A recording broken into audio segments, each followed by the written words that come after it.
सिड साहब, Peshawar high court आपको पता है इलेक्शन से पहले किस वजह से ख़बरों में रही कि अगर पाकिस्तान तहरीक इंसाफ को कोई रिलीफ चाहिए हो, चाहे वो 9 मई के वाक़यात में ज़मानत चाहिए हो या बल्ले का मामला लेकर रिलीफ, तो वो पेशावर हाई कोर्ट से रुजू करते हैं। इसलिए पेशावर हाई कोर्ट को सरसे में तनकीद का निशाना भी बनाया। शहबाज शरीफ साहब ने, मौलाना फजल रहमान ने, इन सियासी रहनुमाओं ने सहूलत कारी का इल्ज़ाम पेशावर हाई कोर्ट पर आयद किया था। लेकिन आज जब मखसूस नशिस्तों के हवाले से दरख्वास्तों की समाअत हुई पेशावर हाई कोर्ट में, तो 5 रुकनी लार्जर बेंच ने वो दरख्वास्तें सुन्नी तहत काउंसिल की खारिज कर दी और कहा कि आपका इस पर कोई हक नहीं है। वहाँ पार्लियामेंट्री पार्टी और पॉलिटिकल पार्टी इसकी डेफिनेशन पर भी बहस होती रही। बैरिस्टर अली ज़फ़र ने भी दलाइल दिए। बात यह है कि आपने बहुत अरसा पहले जब ये मामला छिड़ा था मखसूस नशिस्तों का कि मिलेंगी या नहीं मिलेंगी, तब पेशगोई की थी। क्या कहा था आपने, वो शामिल करते हैं पहले शो में।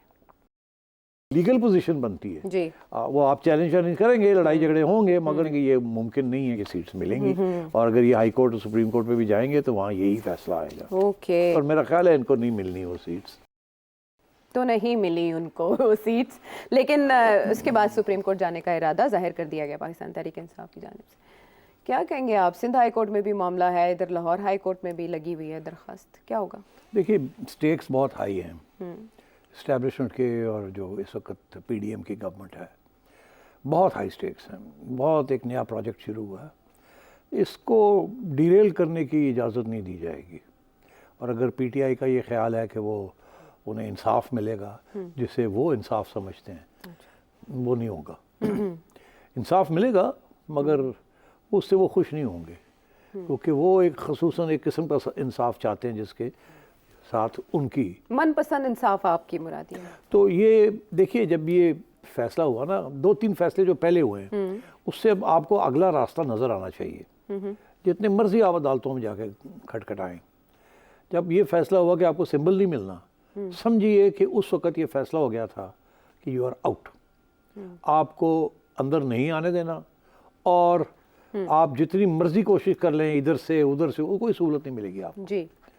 तो वही हो रहा है। उसके बाद वो केसेस इलेक्शन से पहले आपको पता कन्विक्शंस हो गई, 1, 2, 3 हो गई मेरा ख्याल है जी। हाँ, 3 हो गई। हाँ। तो फिर उसके बाद प्री इलेक्शन में जो कुछ हुआ, इलेक्शन की रात को जो कुछ हुआ जी। तो ये तो एक मैं समझता हूँ कि प्रोजेक्ट फुल थ्रॉटल चल रहा है, और प्रोजेक्ट को डिरेल होने की इजाज़त नहीं होगी, कोई नहीं कर सकेगा। अच्छा। ये प्रोजेक्ट चलेगा, खान साहब जो है अंदर रहेंगे, PTI जो है अगर गड़बड़ करेगी तो मार पिटेगी। और ये बिल्कुल उसी किस्म की है, थोड़ा पैमाना ज़्यादा सख्त है जो कि नून लीग के साथ हुआ 17-18 में, तो वो अब इधर हो रहा है, थोड़ा सा ज़्यादा हो रहा है।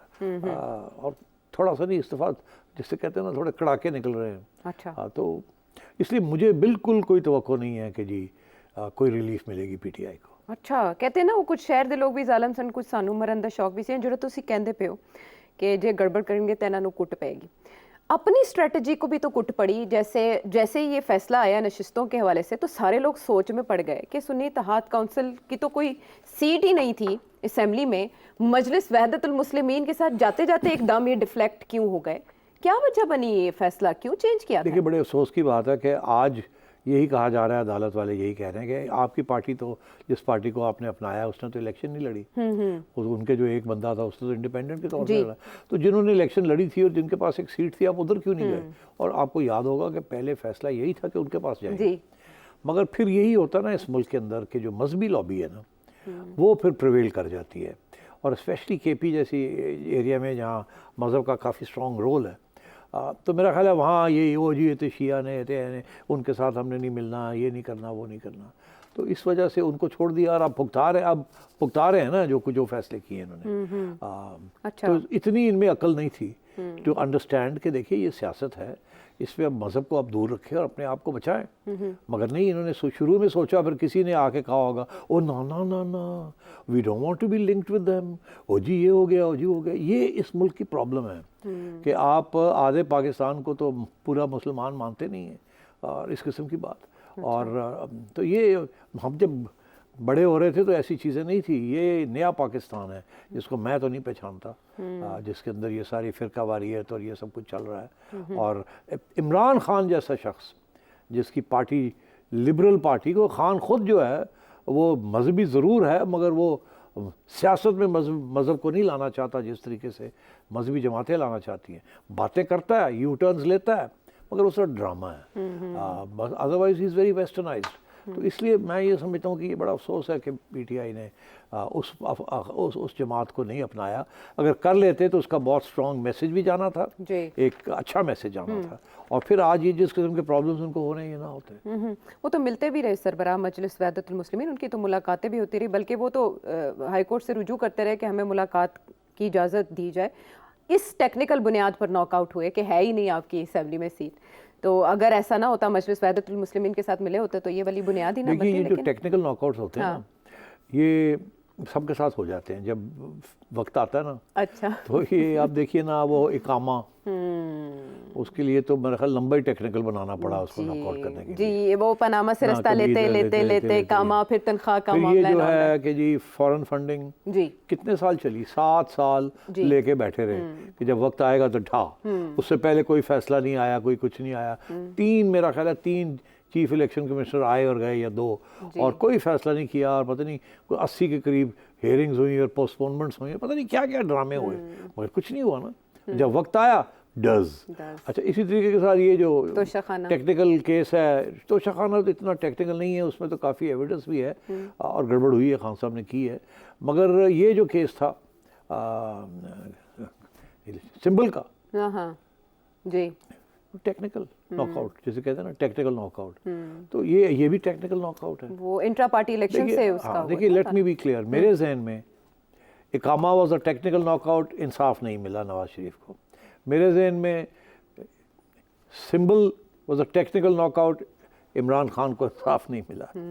और ये जो इस वक्त चल रहा है रिजर्व सीट्स और ये तो इनकी अपनी हमाकतें हैं। सो आई डोंट कांट से कि जी ये तो एस्टैब्लिशमेंट के हाथ में इन्होंने खेला है। ठीक है, और इसको लिंक लोग कर रहे हैं कि ये असरअंदाज होगा सेनेट इलेक्शन पर भी। अब सेनेट इलेक्शन के जब जिक्र आता है तो बात होती है कि उसके लिए इमरान खान साहब से मुशावरत की ज़रूरत पाकिस्तान तहरीक इंसाफ को बार बार पेश आएगी। आपने एक प्रेडिक्शन की थी जो लिंक होती है मुलाकातों के साथ, वो थी अडयाला जेल के हवाले से कि उस पर अटैक की गई और कुछ टेररिस्ट जो हैं वो अरेस्ट भी हुए हैं कुछ मवाद के साथ। वो पेशन गोई क्या थी, क्या फरमा रहे थे आप, वो शामिल करें जी। अगर ये थ्रेट अगर है अडयाला जेल, हाँ बिल्कुल, ये तो फिर मेरिट पे इस्तेमाल किया जा सकता है ना, जान को खतरा है, तो इसलिए हम खान साहब को सेफ प्लेस पे ले जा रहे हैं। बिल्कुल। तो ये एक चीज़ मुझे मेरे खटकी। मैंने फिर जो फ़ोन उठाया अपनी चिड़िया को, इधर आओ, जाके पता करके आ। और कहा सर होने हुक्म, उड़ गई वो। अच्छा, उड़ के वापस आ गई, कहने लगी सर मैंने सारी आईबी को भी चेक कर लिया है, मैंने पुलिस से भी पूछ लिया है, मैंने जो एंटी टेररिस्ट हमारे अदारे हैं उनसे भी पूछ लिया। कहने ना सान तो कोई पता ही नहीं, ऐसी कोई गल ही नहीं हुई, कोई बंदे नहीं आए अफगानिस्तान तो, कोई हथियार नहीं मिले, कोई उन्होंने कोई मैप शैप्स नहीं सन। ये तो लगाई गई है खबर। खबर ये लगाई गई है, लेकिन खबर के बाद जो पाबंदी लगाई गई है वो इसीलिए खबर लगाई थी ना। हाँ, ताकि पाबंदी लगे। तो इसीलिए लगाई थी। हाँ, महकमा दाखिला में एंट्री होती है किसी की, फिर महकमा दाखिला की जानिब से। अगला सवाल जो है, जो लोग जिसके ऊपर लोग अब तबसरे कर रहे हैं कि ये पाबंदी लगाई क्यों, क्या वजह क्या थी? एक्चुअली वो ये वजह है अमन अमान की, दहशतगर्दी के खतरात वजह, या इमरान खान साहब वजह? तो यही मैं पूछ रहा हूँ, लोग कोई यकीन नहीं करता कि कोई दहशतगर्दी का मसला है। सारे यही इस वक्त जो एंकर्स हैं और जो रिपोर्टर्स हैं और जो तज्जियाकार हैं और जो सियासतदान हैं, यही कह रहे हैं कि इसका मकसद क्या है, खान को पाबंद करना, लोगों से मुलाकात करने से रोकना, क्या वजह है इसकी? या ये 15 दिन के अंदर कोई और ड्रामा होने वाला है? अब ड्रामे तो 2 ही हो सकते हैं ना, एक तो ये कि ये लोग जाते हैं, खान को मिलते हैं, फिर आके बड़े तंदना के करके बयान देते हैं, फिर एक स्ट्राइक आउट का कर देते हैं, फिर ये कर देते हैं, फिर वो कर देते हैं, और खान जो है वो जिंदा है, क्योंकि जैसे ही उसकी बात होती है तो खान जिंदा हो जाता है। ऐसे ही है ना, अब तो वो AI भी इस्तेमाल कर रहे हैं खान को जिंदा करने के लिए, ऐसे ही है ना। तो खान की बातें जो है हर रोज़ बाहर आ रही हैं कोई ना कोई। तो इसलिए एक तो ये था कि इसको टेम्परेचर को लोअर किया जाए। ये जो हुकूमत है अब ये IMF के साथ आगे बात करने जा रही है, मुश्किल दिन आ रहे हैं, तो उसको प्रोटेक्ट किया जाए खान से। अच्छा। खान के जिप अप कर दिया जाए। उसका एक ही तरीका है, खान तो जिप अप होता नहीं है, वो जिप यही है कि जो मिलने जाते हैं उनको जिप कर दिया जाए, वो जाने ही ना दिया जाए। एक ये, दूसरा ये है कि जो स्पेकुलेशन चल रही है कि यार ये 10 दिन कर लेंगे फिर और क्या करेंगे, अदालतें तो नहीं छोड़ेंगी, अदालतें तो कहेंगे जी ठीक है आपको थ्रेट है, मगर ये 3 वकील तो जाएंगे, ये 2 वकील तो जाएंगे, उन्होंने अपने केसेस डिस्कस करने हैं, ये तो रोक नहीं सकते इस चीज़ को। तो फिर अगर रोक नहीं सकते तो फिर ये मतलब, इसका ये मतलब है कि ये मकसद नहीं है कि लोगों को रोका जाए फ्रॉम मीटिंग खान। कोई ये वकील जाके सुनाते हैं और आके बात खड़ी कर देते हैं, प्रेस कॉन्फ्रेंस कर देते हैं, खान कहता है श्रीलंका बनने वाला है, तो मतलब ये है कि वो तो बड़ी अलार्मिस्ट किस्म की चीज़ है ना। तो मैं ये समझता हूँ ये बात नहीं है कि वो खान की बात को बाहर नहीं निकलना चाहते। अच्छा। वो तो निकलेगी, निकल रही है और उसको कोई नहीं रोक सकता, क्योंकि अदालतें कहती हैं कि उसका हक है अपने वकीलों को, वकला हजरात को मिलने का। जी। जब जैसे ही वो अपने, और उसके वो वकला जो है सारे सियासी लोग हैं, तो वो सारे पैगाम आ रहे हैं, जा रहे हैं, पर्चियाँ भी होंगी, आएंगी, सब कुछ हो रहा होगा, तो इसलिए वो शायद नहीं है। इसका ये मतलब है फिर कोई कुछ और होगा। अब मैं लॉजिकली बात कर रहा हूँ आपसे। अच्छा। ठीक, जहाँ तक मेरी खबर थी वो तो मैंने आपको दे दी। अब उसके आगे जो है वो थोड़ा सा लॉजिक इस्तेमाल करनी पड़ती है, प्रोसेस ऑफ एलिमिनेशन। तो मैं समझता हूँ ये बात तो नहीं है कि जी खान को रोका जा रहा है फ्रॉम मीटिंग पीपल, वो that is just a consequence of this issue. मेरा ख्याल है कुछ खान से कुछ लोगों की मुलाकातें भी करवाना चाह रहे हैं।